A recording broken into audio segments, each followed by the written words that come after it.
Hello everyone, welcome to competitive Guru NEET. তো এখন আমরা কথা বলবো বিডিএস যে সমস্ত কলেজগুলো আছে, প্রাইভেট হোক অ্যান্ড গভর্নমেন্ট, সমস্তগুলোর ক্যাটাগরি ওয়াইজ প্রত্যেকটা রাউন্ডের কাট অফ কিরকম কি যেতে পারে। তার আগে বলে নিই, আমাদের এই হোয়াটসঅ্যাপ গ্রুপ, এখানে NEET and NEET counselling related সমস্ত কোয়েশ্চেনের আনসার তোরা পেয়ে যাবি। তো অবশ্যই এই কিউআর কোডটা স্ক্যান করে আমাদের হোয়াটসঅ্যাপ গ্রুপে জয়েন হয়ে নে। আর যারাই আমাদের থেকে কাউন্সিলিং করাতে চাস, পুরো ফার্স্ট রাউন্ড থেকে স্ট্রে রাউন্ড পর্যন্ত সমস্ত গাইডেন্স, রেজিস্ট্রেশন থেকে তোদের কি কি ডকুমেন্টস লাগবে, কিরকম চয়েস ফিলিং করতে হবে, তোর অ্যাসপেক্টে কোনটা ভালো হবে, কি হবে, সব কিছুর গাইডেন্সের জন্য আমাদের এই প্রোগ্রামটাতে, কাউন্সিলিং প্রোগ্রামে তোরা জয়েন করতে পারিস।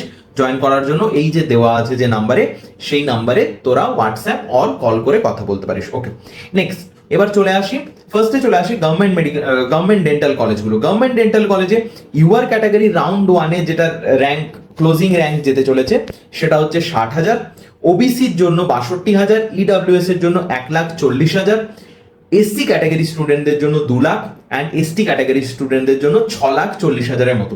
এবার আমি রাউন্ড 2টা ফাঁকা রেখেছি কেন? কারণ বিডিএস এর ক্ষেত্রে রাউন্ড 1 আর রাউন্ড 2তে খুব একটা তফাৎ হয় না, কয়েকটা র্যাঙ্ক এদিক ওদিক হয়, তো এটা অলমোস্ট সেম থাকবে, অলমোস্ট সেম থাকবে।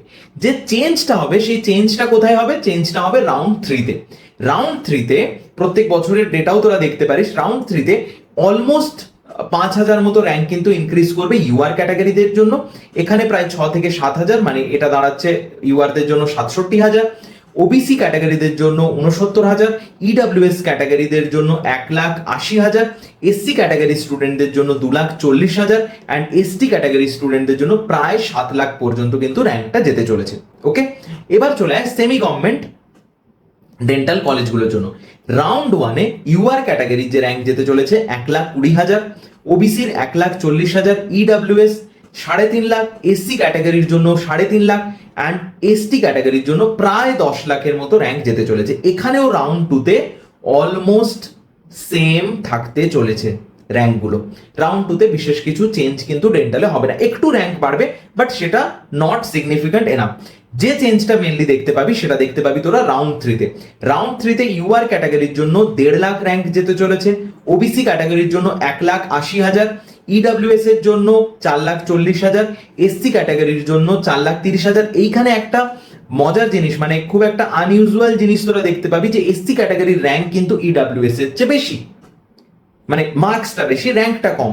এটা কিন্তু মোটামুটি লাস্ট 2-3 বছর ধরে এই সেম ট্রেন্ড ফলো করছে যে রাউন্ড 3-তে গিয়ে ইডব্লিউএস এর র্যাঙ্ক কিন্তু এসসি কেও ক্রস করে চলে যাচ্ছে। 2025-এর ডেটা দেখতে পারিস, 2024-এর ডেটাও দেখতে পারিস। আর এসটি ক্যাটাগরি স্টুডেন্টদের জন্য র্যাঙ্কটা চলে যাচ্ছে কিন্তু প্রায় 11 লাখের মতো। তাহলে ডেন্টালে অলমোস্ট একটা আইডিয়া পেয়ে গেলি যে কোন রাউন্ডে কিরকম তোর হওয়ার চান্স আছে, একটা ভালো মতো আইডিয়া পেয়ে গেলি। এরপরেও কোনো ধরনের কোনো কোয়ারিজ থাকলে এই গ্রুপে জয়েন হয়ে অবশ্যই আমাদেরকে জিজ্ঞেস করিস। আবারও বলে রাখি, কাউন্সিলিং পুরো ফার্স্ট রাউন্ড থেকে লাস্ট রাউন্ড পর্যন্ত যারা ভালোভাবে কোনো রকম ভুল ত্রুটি ছাড়া, কোনো ধরনের কনফিউশন ছাড়া যারা করতে চাইছিস, অবশ্যই এই নাম্বারে আমাদের সঙ্গে কন্ট্যাক্ট কর। Thank you.